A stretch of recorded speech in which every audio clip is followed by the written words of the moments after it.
नमस्कार, मी doctor Atul Sable, ABS news मध्ये आपणा सर्वांचे स्वागत आहे.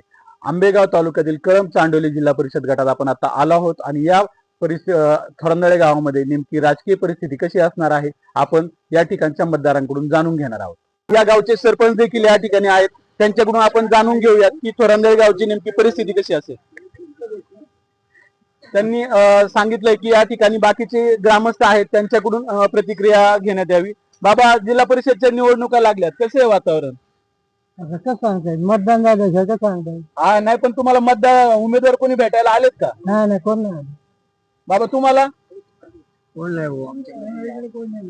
इकडे पंचायत समिती आणि जिल्हा परिषदच्या निवडणुका लागल्यात. दादा, कशी असेल परिस्थिती?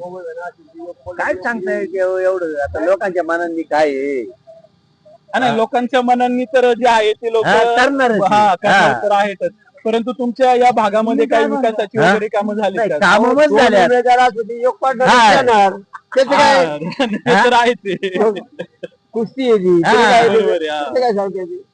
आणि नुसते थोरदळे वाट इलेक्शन आहे असं नाही ना. नाही, तो गावची परिस्थिती आपण बघितली. आपण प्रत्येक गावामध्ये जाऊन त्या ठिकाणी येणार पैसे वाटेल तो कोणी एवढे पण वर आखी खिचडी करून ठेवलेली आहे ना. हा खाल्ले हो काय येऊन यांची दोन आली त्यांची दोन आली सापा परत एक जागी तेच आणि खाली फक्त विरोध.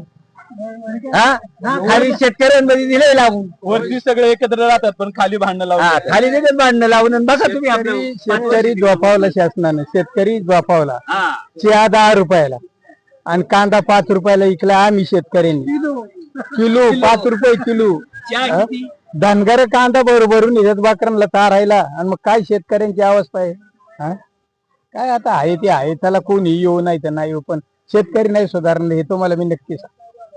काय नाही काय, मी स्वतः 50 रुपयानं कांदे 5 रुपये किलोने विकलाय आणि धनगरांना भोगीन बदलं नेलं बकरांना चारायला.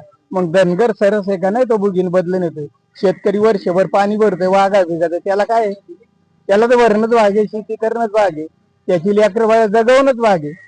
काय अवघड आहे गणित सगळं. काय घेऊन राहील गावात येऊन नाही द्या बायला. एकंदरीतच आपण पाहतो शेतकरी असालच कुठेतरी आहे ना. मग तुम्हाला कल्पना आहे का खरं काय आहे आज परिस्थिती? एकंदरीतच आपण पाहू शकतो का शेतकऱ्यांचा सरकारविषयी असलेला रोष मोठ्या प्रमाणात या ठिकाणी दिसून येत आहे. त्याचा हा शेतकऱ्यांचा रोष निवडून येते हे सांगा. आता महानगरपालिका झाल्या, नगरपालिका झाल्या, या ठिकाणी भाजपला मोठ्या प्रमाणात यश मिळालं. मतदान हे कसं काय होत याच्यावर काय बंधन आहे का नाही म्हणावं? मतदानावर मतदारावर बंधन आहे. कसं काय निवडून सांगा तुम्ही आता. हो पत्रकार तुम्ही सांगा. बरोबर आहे, तुमचं म्हणणं अगदी बरोबर आहे. तुम्ही म्हणता सरकारवर शेतकरी नाराज आहे आणि मग त्याच सत्ता परत कशी काय माणसं निवडून येते सांगा ना तुम्ही. आता महानगरपालिका ह्या सर्व निवडणुका शहरांमध्ये झाल्या, परंतु येणाऱ्या निवडणुका ह्या ग्रामीण भागातील जिल्हा परिषद पंचायत समितीमध्ये होणार आहे.